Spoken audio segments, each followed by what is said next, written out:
എന്താണോ ഞെട്ടുന്നത്?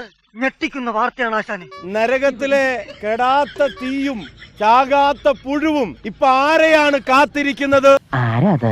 ആരാന്ന് പറയുന്നതല്ലേ നല്ലത്. എല്ലാവർക്കും തൃപ്തിയായല്ലോ.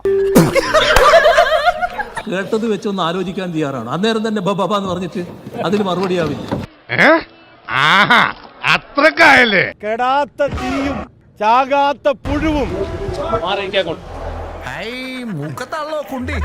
കക്കുക മുക്കുക എന്നുള്ളത് ശീലമാക്കിയ ഒരു ഗവൺമെന്റിന്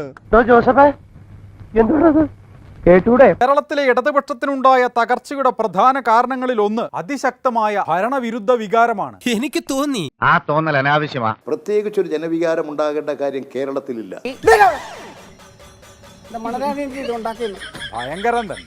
ഭരണവിരുദ്ധ വികാരം ഇടതുമുന്നണിക്ക് തിരിച്ചടിയായെങ്കിൽ ആ എരിതീയിലേക്ക് എണ്ണ പകർന്നുകൊണ്ടിരുന്നത് പിണറായി വിജയനായിരുന്നു. അതിപ്പോ പ്രത്യേകം പറയാനുണ്ടോ?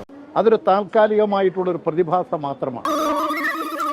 അയക്കെന്തറ പ്രാന്താണ്. കേരളത്തിന്റെ പ്രതീക്ഷ ഇടതുപക്ഷ ജനാധിപത്യ മുന്നണി തന്നെയാണ്.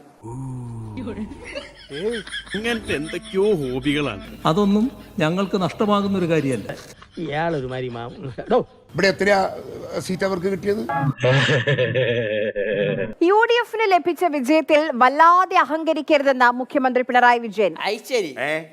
അരിയും തിന്ന് ആശാച്ചിനും കടിച്ച് പിന്നെ നായക്ക് ഞാൻ മുൻമുറുപ്പ്. പിണറായി വിജയന്റെ ധാർഷ്ട്യവും ധിക്കാരവും ജനങ്ങളോടുള്ള മോശം പെരുമാറ്റവുമാണ് പരാജയത്തിന്റെ പ്രധാന കാരണം എന്ന് കണ്ടെത്തിയതായി.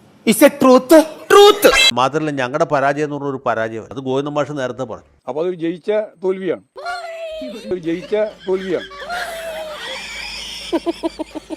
പാർട്ടിയുടെ അടിത്തറ വളരെ ശക്തമാണ്. പക്ഷെ മേലോട്ടേക്കുള്ള ഭാഗത്തിന് ചെറിയ ബലക്ഷയം സംഭവിച്ചു. ബേസ്മെന്റിന് ചെറിയ കുഴപ്പമുണ്ട്. ഭിത്തികളൊക്കെ വീണ്ടു, മേൽക്കൂര ഇടിഞ്ഞു പൊളിഞ്ഞ് താഴെ വീണു, മോന്തായം വളഞ്ഞു, കഴിക്കോലുകൂടി. പക്ഷെ അടിത്തറയ്ക്ക് യാതൊരു തകരാറും പറ്റും. എന്നാൽ ഗോവിന്ദൻ മാഷ് താത്വികമായിട്ട് നമുക്കാർക്കും കേട്ടാൽ പെട്ടെന്ന് മനസ്സിലാകാത്ത ഭാഷയിൽ പറഞ്ഞു. ഒരു കൈവതം നാറ്റുകരുത്. അങ്ങനെയുണ്ടല്ലോ ഒരു തോൽവി, ജയിച്ച തോൽവിയാണ്. കേട്ടവരൊക്കെ മാഷ് പറഞ്ഞതിൽ എന്തോ ന്യായമുണ്ട് എന്ന് വിചാരിച്ചു. നീ ഒരു കച്ചറയാണെന്ന് അവർക്ക് മനസ്സിലാകരുത്. സ്വാഭാവികമായും ഇതൊക്കെയാണ് നടന്ന കാര്യം, ഇതൊക്കെയാണ് സംഭവിക്കുന്ന കാര്യം. അത് നിനക്ക് നേരത്തെ അറിയാമായിരുന്നു. ഏകദേശം അറിയായിരുന്നു.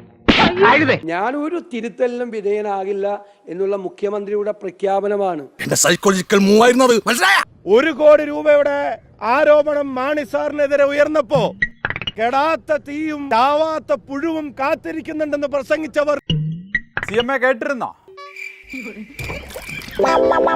പട്ടി എന്ന് വിളിക്കാതെ ഞങ്ങളെയെല്ലാം പട്ടികളായി ചിത്രീകരിക്കുന്ന തരത്തിലുള്ള ഒരു പദപ്രയോഗം. എന്തോന്നടേ ഇത്? ഇതിന് വട്ടുണ്ടോ? ഇത് 2 മുട്ട അടിച്ച് ഞാനും വിട്ടില്ല, ഞാനും 2 മുട്ട അടിച്ച്.